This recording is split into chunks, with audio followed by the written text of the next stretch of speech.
Hello, everyone. Good evening. Good evening. Welcome to Live with Thrive, the podcast that's dedicated to empowering Black and Brown women to excel in every aspect of their life. I am your host, Dr. Allison Harris Welcher, and I'm the creator of Thrive Life Coaching. Here we celebrate the remarkable journeys, hurdles, and victories of women who navigate the intricate complexities of womanhood, motherhood, and career. In each episode, we delve into candid conversations with inspiring guests who generously share their personal narratives, insights, and strategies for triumph. And from juggling family duties to their personal and professional careers, these women give us priceless wisdom and motivation to our listeners. So we are so excited to have a special guest on with us this evening. This is our 8th episode, Live with Thrive. And so as we get settled into this evening, I invite you to first comment with the city and state that you are joining us from. We are always excited to see new guests join us. So again, take a moment to make sure that you let us know where you are joining from. And without further ado, I want to invite our special guest to the stage.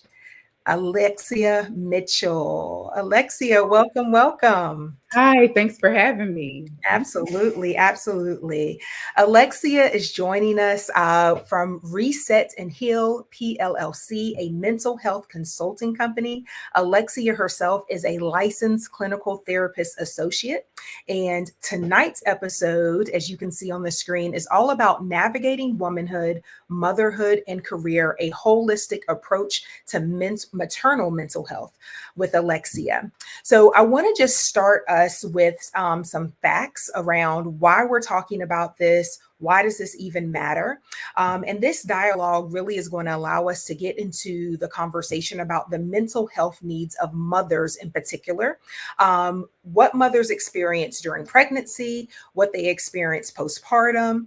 And so at this time, if you know a woman who is pregnant, you know a woman who has given birth within the last 2 years, maybe more, we want you to go ahead and tag that individual. If you're on Facebook, please tag her. If you're on YouTube, go ahead, copy that link and share it via text. We want to make sure that women, especially Black and Brown women, are a part of this conversation. So just to get into some facts here, according to recent studies, maternal mental health disorders such as postpartum depression and anxiety affect approximately 1 in 5 women during pregnancy or within the first year of childbirth.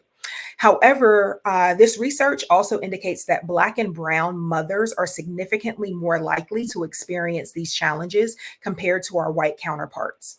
The factors contributing to this disparity in particular are multifaceted, and they range anywhere from the systemic barriers to accessing mental health care to the intersection of racism, socioeconomic inequities, and the cultural stigma surrounding mental health, particularly in our communities of color. So tonight, we are so honored to have Alexia here with us, who is a leading expert in this space, not just around maternal mental health, but mental health overall. And she is a true advocate for women's well-being altogether. So together, we're going to explore these strategies to really foster a holistic approach to maternal mental health and hopefully empower Black and Brown moms along the way. So, Alexia, before we get started, we have to get to let the folks know you a bit better. And the reason I'm going to say we're going to let the folks get to know you a bit better because Alexia and I actually, we met probably when we were 12, 11, Yeah, 12. about 12 years old. Mhm. So if you know education a little bit, that's about middle school. Those are those awkward years. So Mhm. Alexia and I met when we were in middle school years ago, actually matriculated to the same middle school and high school.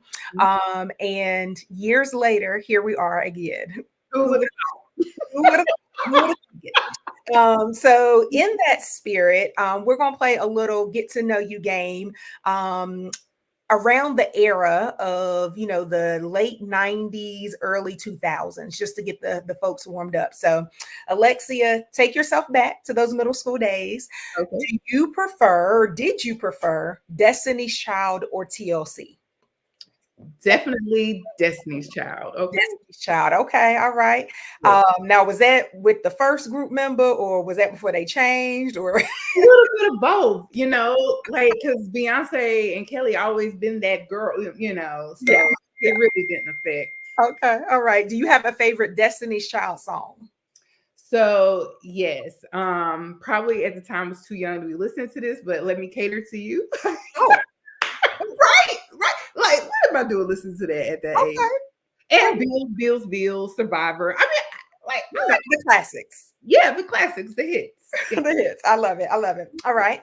So let's take it, from music over to movies. What was your favorite hip hop dance movie? You Got Served or Save the Last Dance? You know what, Allison? I've never seen either of those movies. Like, I've never, and I'm not a movie buff. So when people ask me about movies, I'm like, yeah. So I can't contribute to that. Can't contribute. Okay, that's all right. Both of them were really good movies. They were Really? really good. So you might just want to add that, Add it to the long list of movies I have not seen. Yeah. Yes, yes, absolutely. All right, so now we're gonna hop over to fashion. Were you more likely to rock a velour tracksuit or a denim jumpsuit? A velour tracksuit. Okay. Yes. All about the velour. Did you have multiple colors? I did. Burgundy, black, navy blue. You know what? I wore one today. Oh, all right. Bring it back. Throwback. Look, throwback. It was hunter green. I love it. I love it. Awesome. If you're just joining us, you're probably wondering what is going on. Again, Alexia and I went to middle school together. So we're just doing a little get to know you before we get into the meat of our topic. Also, just letting folks get into the live. Make sure you are tagging your sister friends, any women that you know who are pregnant or have given birth in the past few years. Just a few more questions here, Alexia. Do you remember when did you get your first cell phone and what was that cell phone? So I don't really recall when. I know it was sometime in high school, right? And it was a Cricket Nokia where you can change the faces and stuff. Okay.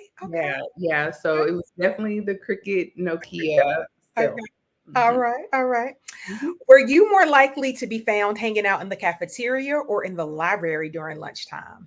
Allison. Now, I need the answer to the question, but the people don't know the answer to the question. Judged, but I was definitely in the cafeteria. We were definitely in two separate locations during that time. But now my almost 40-year-old self would say, go to the library. Go to the library. And you have spent plenty of time in the library because you hold several degrees. So you have done, you got it in. You got it in. I made up. I made it time. Awesome.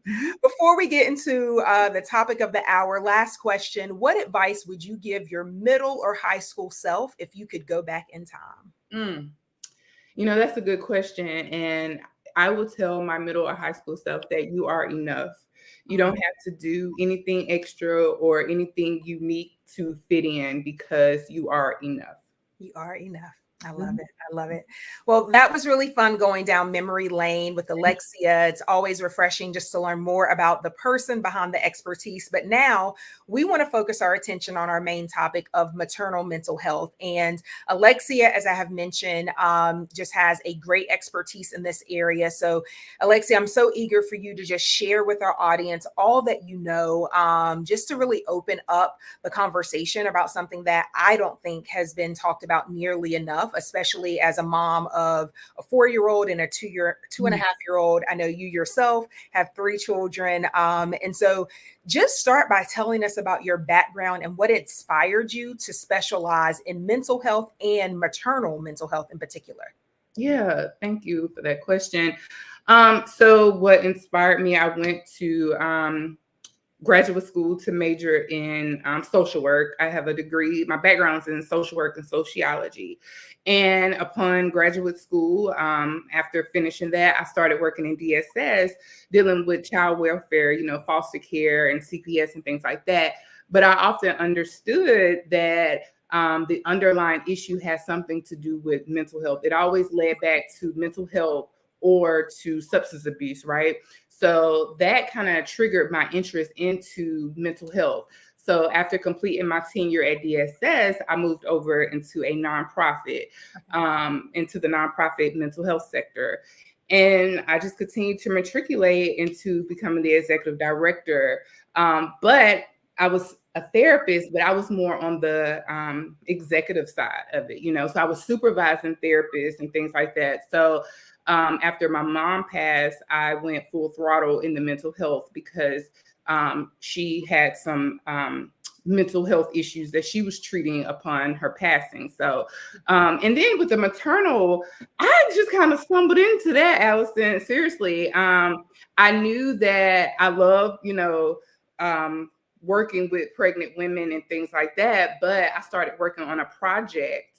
Right. And that piqued my interest more to hear the stories of Black and brown women and how they were treated upon delivery, or even during their prenatal visits and postnatal. So that piqued my interest on the advocacy side. And then also learning that these women felt unseen and unheard. So as a therapist, I wanted to give them a safe space to be able to feel seen and heard while they're going through some of the most traumatic times because, we'll talk more about that. But yeah, absolutely. Thank you so much for just sharing that journey and that background. And so you talked about working with women who are pregnant, and maybe even those postpartum. What are some of the common misconceptions about maternal mental health that you encounter in your work? Yeah, so some of the common misconceptions I would say would be that everybody go through postpartum depression the same, and that's not necessarily true. Everybody encounters postpartum or some form of depression. You know, everybody don't get postpartum depression, you know?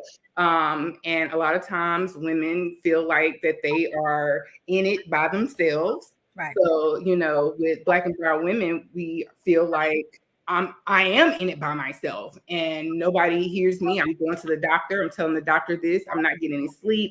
So all these things are, I don't want to say misconceptions per se, but these are some of the real things, and that people are facing daily upon giving birth. And that, you know, Black women, we wear this cape and we think that, or they think that we got it all under control, when actually we're like, can somebody send me a life jacket, please, so I can come up for air? Yeah. Absolutely. It's so interesting that you use that word cape. We recently had an episode about the superwoman syndrome, right? As Black women, how for many of us, much of our lives, it's you've got it, you're strong, you can do it, right? And we're strong to an extent, but you know, when you're pregnant 9 months and you're ready to deliver, you're like, just take me, Lord, just And you're literally just trying to show up to give what best you have. Yeah. And you know, we're so hard on ourselves, like, okay, this is my first time. I got to do it. I have to breastfeed this baby. I guarantee, you know, I told myself I was going to do this. And I'm speaking about me, you know, with my first one, I'm like, I can do this. But in actuality, I had to give myself off the hook and say, she's fed, she's good. Yeah, absolutely. Absolutely. Well, talk with us, Alexia, about the range of mental health concerns that Black and brown mothers may experience during pregnancy and postpartum. And, you know, using, you know, you're a licensed clinical therapist, you know, use some of the language, because I think one of the things that I realized is that I just didn't have the language. I didn't know what to call thing, or like I had never heard of it, so I couldn't name what I was experiencing myself. So talk with us about the range of, you know, that mental health, maternal mental health experience. Yeah, so a lot of times moms often face depression, you know, during that period. I mean, come on, you're not getting any sleep. You know, you are barely bathing, you're barely, you know, washing your hair, eating, you know. So depression is one of those things. Also, anxiety is another, you know, just kind of living in your head and, you know, ensuring that, trying to make sure everything, all I's are dotted, all T's are crossed. So therefore that trickles into the lack of just self-care. You know, you're giving your all to this baby, or multiple kids. You know, I think you may have had 2 under 2 at one time. You know, so there's really just a what am I trying to say? A fine line between depression, not feeling well, just not getting out of bed today. But if it lasts over a certain period of time, 6 months, you know, then we need to go and get assessed at the doctor. When you take your baby for that, those first couple appointments, they give you those postnatal assessments, right? They're giving you that for a reason. Yeah. But oftentimes we're just trying to, you know, just get through the assessment, but we need to be open and honest about how we're feeling so that we can get the support that we need. Right. So definitely depression, anxiety, sometimes OCD can be a thing, just ensuring that the house is clean and that the baby has everything and everything is in alignment as it should be, or you think it should be. So just, you know, giving yourself some grace and some slack to know, like, there's no manual here, but also recognizing that I may need some support here. I may need to call in the troops, you know. I may need to reach out to my doctor to see if I can get something to get me back on balance. Absolutely. Absolutely. I love that you started thinking about solutions. And we're going to get to that. So hopefully folks are ready to take some notes. But I'm curious, I say curious, but also, as you mentioned, have lived it, right? I myself had two under two at one point. And girl, when you said no sleep, I almost went back there. Praise the Lord. They sleeping. They on a regular bedtime. Yeah. Man, but Mhm. lack of sleep, some anxiety, making sure the babies are all of these things. And so, how do those challenges, depression, some of those things, how do those challenges influence the quality of the mother-child relationship and Mhm. child development outcomes, particularly in black and brown communities? Wow. Well, we all know that if you don't take care of yourself or if you don't fill your cup up, it's very hard to take care of anybody, whether it's the baby, whether it's if you're a wife, your spouse, your partner, it's hard. So oftentimes with us, with Black and brown women, we are stressed to the point because of our social determinant of health. We have to get back to work. We have to do these things to ensure that we can continue to take care of our family, which ultimately will impact impact the children, impact the baby. So yeah, it's more so making sure that you are seeking the support that you need. But oftentimes we know that it's a challenge for Black and brown women to be able to take time off of work because my gosh, she just used 6 weeks, she just used 8 weeks. Yeah. So sister girl had to get back to work, Yeah. So now we're faced with all the other challenges because with Maslow's hierarchy of needs, we know that we have to provide these babies a place to stay. We have to make sure that they're getting their food. So all of that plays a part, and now she's stressed. Yeah, yeah, absolutely. I love that you named just this piece, although we're not explicitly talking about it, but essentially, mothers being on maternity leave and the reality that, particularly in the United States, not every state has paid leave. And so when you're talking about socioeconomic status and systemic barriers, that is one, right? It sounds like you may have breastfed, I breastfed. Babies are not on a regular, by 6 weeks on a, you probably have not even mastered breastfeeding at that point. And now you're going to take me physically away from my baby, or being made the choice to be away because you need to work. Right. And so it's very interesting again, how all of these things fit together: womanhood, motherhood, and career. And how do we navigate it all? And so, what are some of the early signs and symptoms of maternal mental health disorders? What are some things that, should be alerts? Let's not call them red flags just yet, but maybe pink flags, like, something might be a little off. Right. So if you're noticing, and I took a few notes myself, just so I make sure I mention that if you're noticing that the mom is failing to bathe for a certain period of time, right? She has not gotten out of bed. She has not bathed. Yeah, one day, possibly 2 days, we'll throw her a little bit. But by a week, we're asking questions. And honestly, a week may be too late, or not a sufficient amount of time, probably less than that. Also, if she's just not showing up or caring for herself in the way that you used to, knowing her to care for herself, again, right after having a baby, my goodness, everything is off. Your hormones or your chemical imbalance is all off. But if you're noticing for an extended period of time that she is not caring for herself, eating, taking care of the baby, ignoring the baby, the cries and things like that, just doing excessive crying, all of those things should be pink flags. Just sharing some disconnect, from a personal story. I had my son, he was a preemie, and at 34 weeks, and I just was not ready for him. Right. I just wasn't ready, right? Like I needed them 6 weeks. And when he did eventually come home a week later, I felt detached a little bit. Yeah. So, because it just threw my plan off. And it wasn't his fault, right? But you can't tell me how to feel. Right.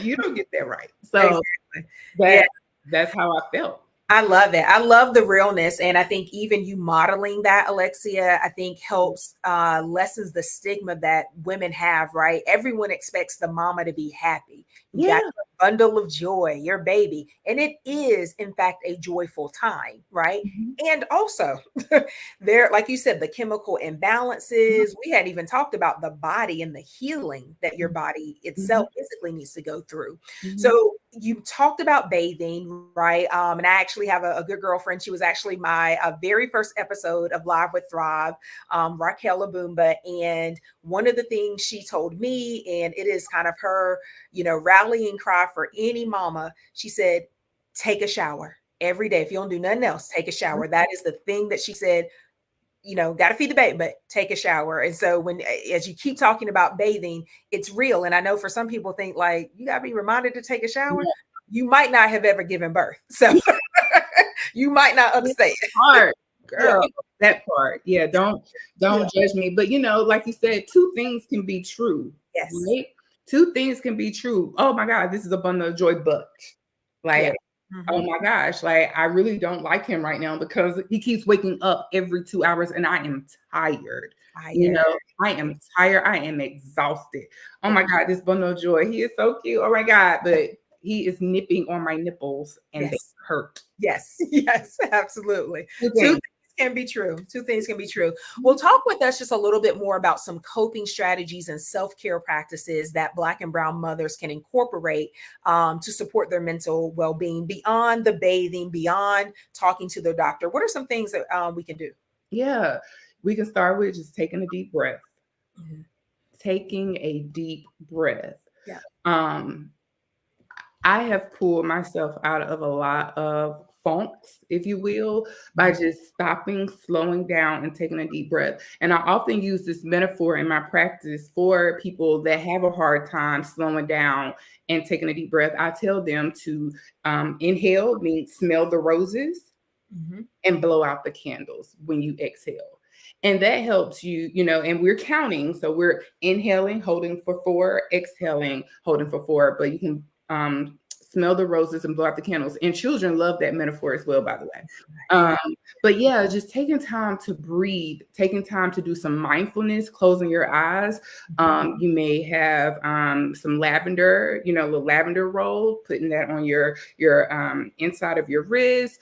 Also, don't hesitate to DoorDash. A lot of times we forget about those easily accessible resources that's right here.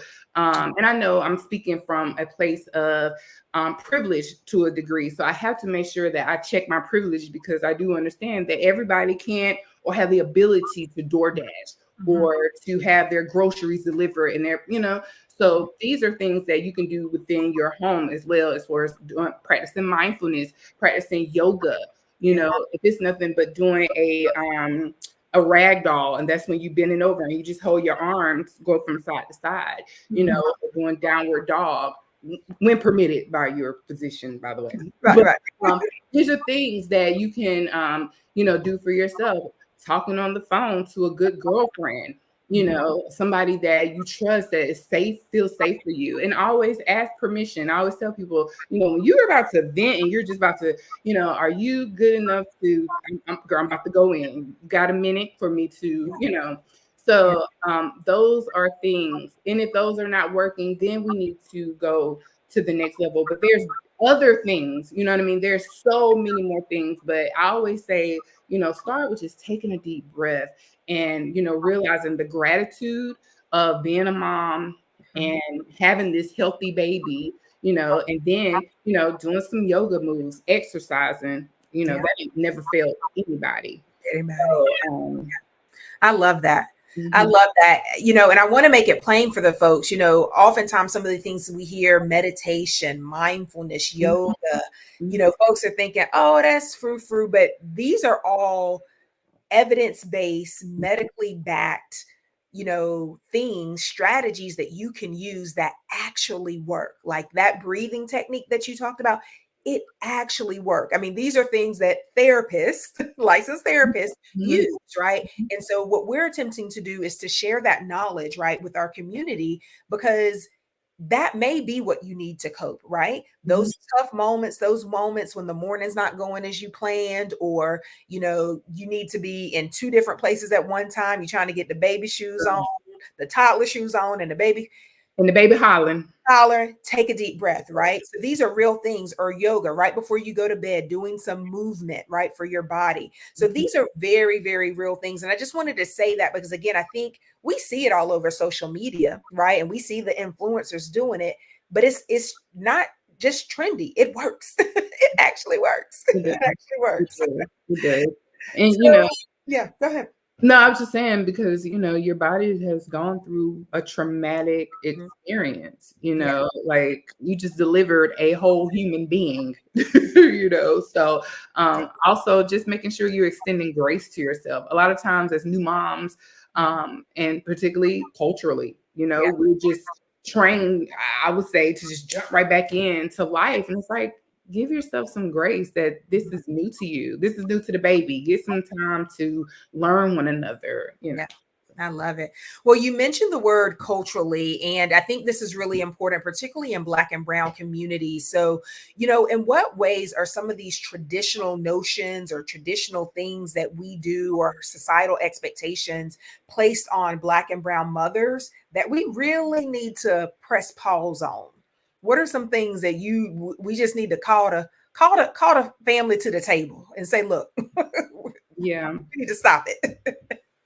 I think it all goes back for me, and from what I have encountered, is just taking care of everybody else before we take care of ourselves. It hasn't the most the true thing that I know that is when you fly and they tell you to put your face mask on first, then put your baby's mask on. Yeah.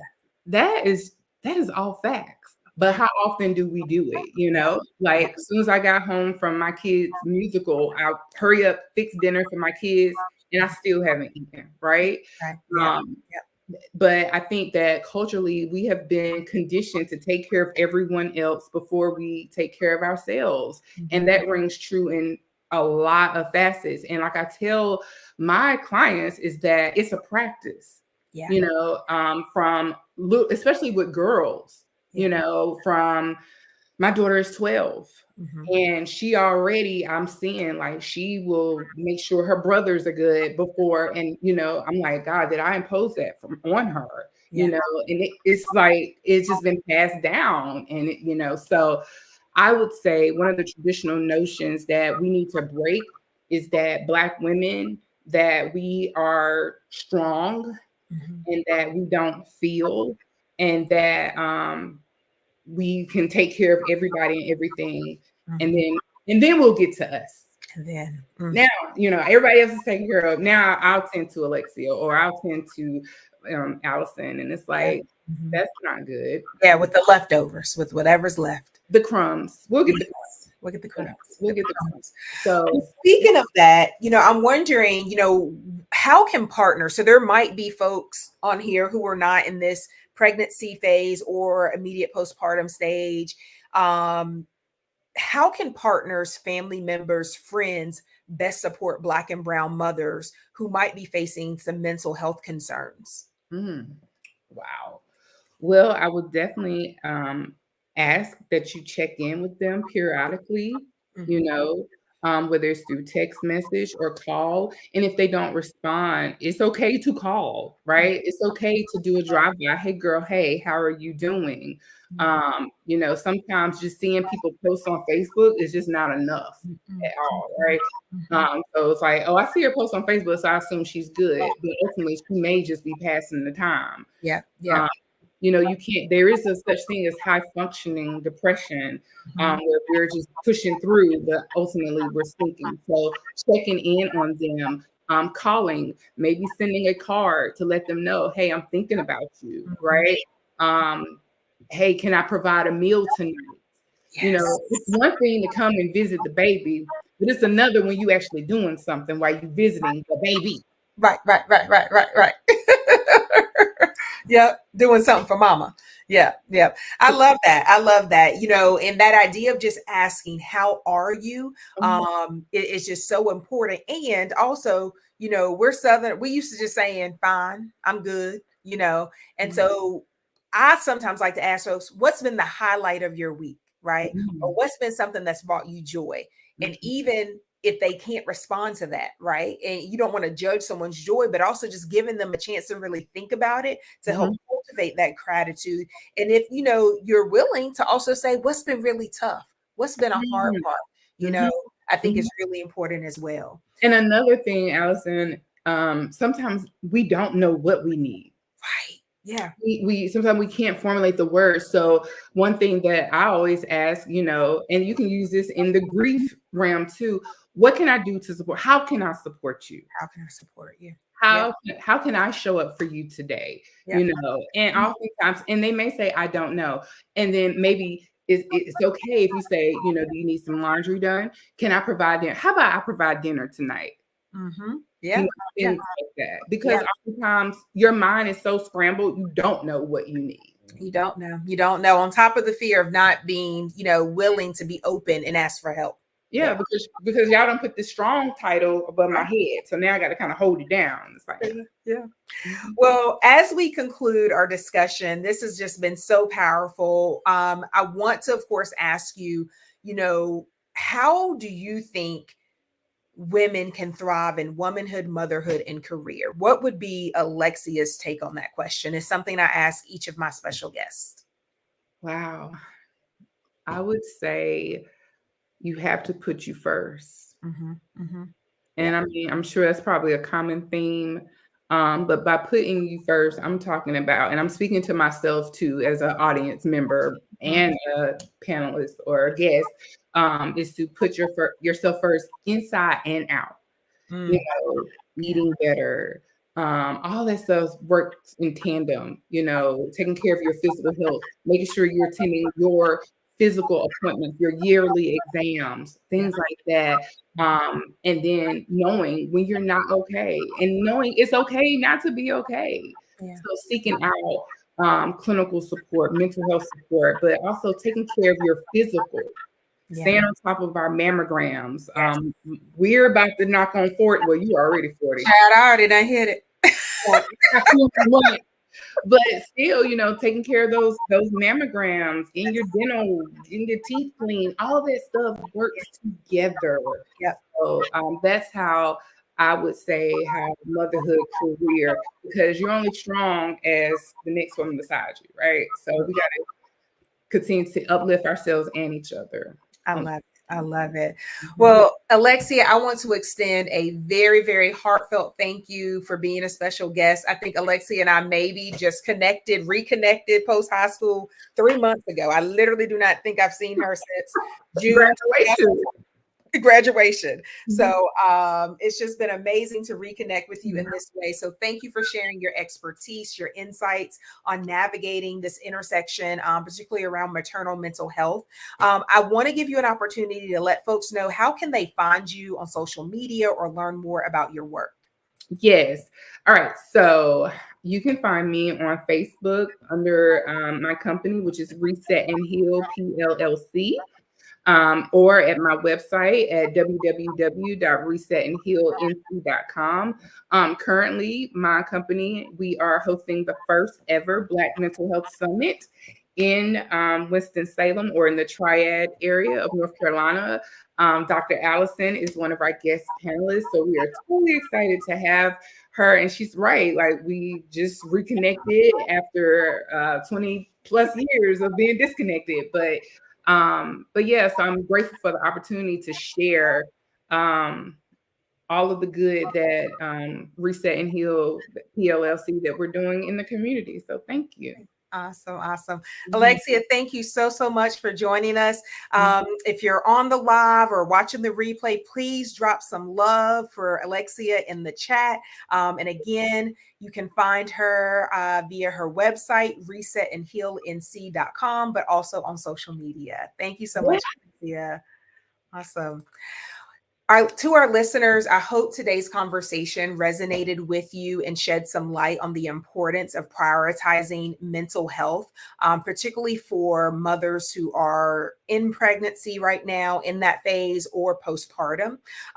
Certainly, we want you to know that there is support and help available to you. And if you're not in that phase of life, hopefully you gain some information to understand or to remind you what it's like to be in that phase to provide that support. If you're a Black or Brown mother feeling overwhelmed by the challenges of balancing multiple roles and responsibilities, we want to make sure that you have a lifeline. As the creator of Thrive Life Coaching, I specialize in empowering Black and Brown women to thrive in every facet of life, whether it's personal growth, career advancement, or finding harmony amidst life's chaos. Now, some of you might be wondering, what's the difference between life coaching or mental health counseling or the services that Alexia can provide as a therapist? And I want to be sure to make that really clear. Mental health counseling focuses on diagnosing and treating a mental health disorder. Life coaching, on the other hand, is more of a collaborative process that helps you identify goals and overcome obstacles and create positive changes in your life. So, as a life coach, I provide guidance, accountability, and support to help you achieve your fullest potential and live a life of purpose and fulfillment. So definitely invite you to take some time to head over to my website. I am offering complimentary consultations to just help you learn about life coaching in general and to see if there's a way that I can support you.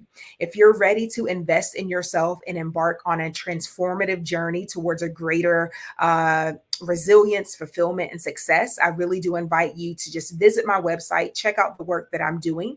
And let's remember to prioritize our mental health. Alexia said it best. We do have to put ourselves first. We've also heard it another way, fill your cup.